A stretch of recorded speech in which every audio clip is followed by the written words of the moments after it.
Hello. This week we're going to be looking at some of the twisting aspects of the spine and how we rotate. So let's use Parvritta Utkatasana, Revolved Chair Pose, I have to think then, as an example. So come to stand on your mat, stand in centre with your feet in Tadasana. So just finding lovely long head, neck and spine. Take a moment to get centered. Now if you like your chair pose with your legs zipped, now's the time to heel toe your feet together. Bring your big toes together, little gap between your heels. Start to zip the whole of your legs up. So as we sink down, sink those hips, lengthen through the arms into our Utkatasana. Our spine, of course, here is, it's not quite in a neutral position, but it is in a lovely long line and there's no rotation happening.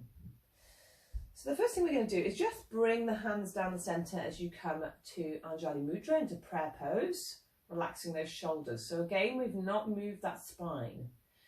So we're going to start to turn towards the left, but I want you to think about initiating that movement from the base of the spine first, because we're going to explore what happens.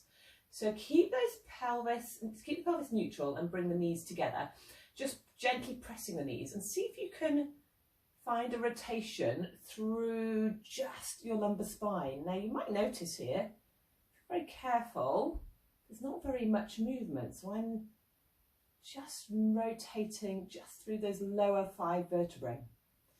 And the reason for that is that your lumbar spine does not have much of a range of rotation.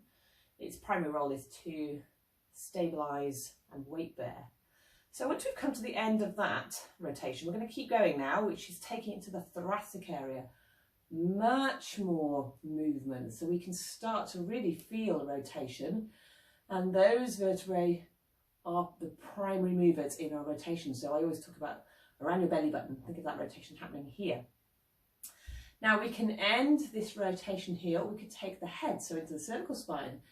And of course you'll notice here that there's a huge range of rotation through those vertebrae, because that's one of the primary functions of those 5 vertebrae at the top of the spine, is to allow the head to look around as much as possible. So let's reverse that. Take your cervical spine back first, then work through your thoracic area and finally your lumbar spine before pressing into the heels to come to centre. So no yoga practice would be complete without doing this on the other side, just to compare. So take yourself back into Utkatasana, into chair pose. Focus on keeping those knees together and just explore those lower vertebrae. It's quite hard to move just that area of the spine, of course, because we do whole body movements. We don't tend to think, I am going to move my lower vertebrae, but this just might help you to visualize. Then move on to your thoracic area and then very finally look over your shoulder, which is involving your neck. And then we can reverse all of that. So you don't need to have those pictures necessarily in your mind when you're working through your revolved chair. It just might help you to understand which parts of the spine are initiating that movement and which are relatively stable.